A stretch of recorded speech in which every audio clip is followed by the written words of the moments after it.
Chapter 71, Morality, Part 2. Karasor, do what thou wilt shall be the whole of the law. The contents of your letter appalled me. I had hoped you had left behind forever all that quality of thinking. It is unclean, it is stuffy and flabby. You write of a matter about which you cannot possibly have information, and what you say is not even a good guess.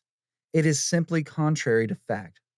It shows also that you have failed to grasp the nature of the O.T.O. Its main raison d'etre, apart from social and political plans, is the teaching and use of a secret method of achieving certain results. This secret is a scientific secret. It is guarded against betrayal or abuse by a very simple automatic arrangement. Its guardians cannot be dying any more than electricians as a class can be. It is really difficult to answer your letters. You have got things so higgledy-piggledy. You write of the constitutions of the two orders, the AA and the O.T.O., yet you ignore the printed information about them which you are supposed to have read. I have to answer each sentence of your letter separately. So incoherent you have become. You are a student of AA and become a probationer as soon as you take and pass the examination. This is intended mostly to make sure that you have some general idea of the principal branches of the subject and know the more important correspondences. The rest? Please read One Star in Sight again, and do for God's sake try to assimilate the information there very clearly and very fully given. You say that you must tread the path alone. Quite true, if only because anything that exists for you is necessarily part of yourself. Yet you have to go to others, and you become a veritable busybody. You quote odd opinions at random without the means of estimating their value. Can I ever get you to understand the difference between an honest and dishonest teacher?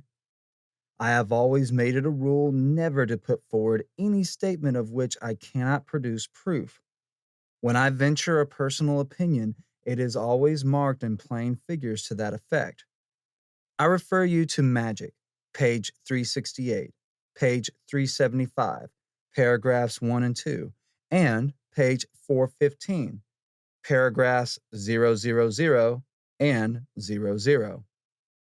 We insist from the beginning on the individual character of the work and upon the necessity of maintaining the objective and skeptical standpoint. You are explicitly warned against reliance upon authority, even that of the order itself. Consider my own assets, personal, social, educational, experiential, and the rest. Don't you see that all I had to do was to put on some brightly colored and mellifluous lie and avoid treading on too many toes to have had hundreds of thousands of idiots worshiping me? Please get a conx pax somehow and read page 12. Quote, it's only too easy to form a cult, to cry a crusade with Deus Vult, a pinch of Bible, a gallon of gas, and I or any other guess ass could bring to our mystical moonlight mass those empty-headed Athenians, end quote. But I never forget that I am working on the 2,000-year basis. My work will stand when all the pompous platitudes and pleasant pieties have withered for the iridescent soft soap bubbles that they are. Soap, yes indeed. I work on gold, and gold must be cleansed with acid. I really cannot understand how you can be so inaccurate with the very text before your eyes. You write, quote, you write that in January 1899, etc., end quote, but I don't. Captain J.F.C. Fuller wrote it. A small point, but you must learn to be careful about every tiniest detail. Then you go on about, quote, not only invisible chiefs of the AA, but also the chiefs of the Golden Dawn, end quote. The Golden Dawn is merely the name for the outer order. See Magick, pages 230 and 231. You have never been taught to read carefully. You write of the Theuricus as the grade following neophyte. It isn't. Back to Magick, pages 230 and 231. You have never taken the trouble to go with me through the rituals of O.T.O, or you would not ask such questions. The O.T.O is a training of the Masonic type. There is no astral work in it at all, nor any yoga. There is a certain amount of Qabalah and that of a great doctrinal value. But the really vital matter is the gradual progress towards disclosure of the secret of the 9th degree. To use that secret to advantage involves mastery both of yoga and of magic, but neither is taught in the order. Now it comes to be mentioned, this is really very strange. However, I didn't invent the system. I must suppose that those who did knew what they were about. To me, it is A, convenient in various practical ways, B, a machine for carrying out the orders of the secret chiefs of the AA, and C, by virtue of the secret, a magical weapon of incalculable power. You are not stuck. You can use your astral body well enough, too well in one way. But I think you need a few more journeys with me. You ought to get on to the stage where the vision results from a definite invocation. Do please forget all these vague statements about the clarification of one's dream life, meaning what?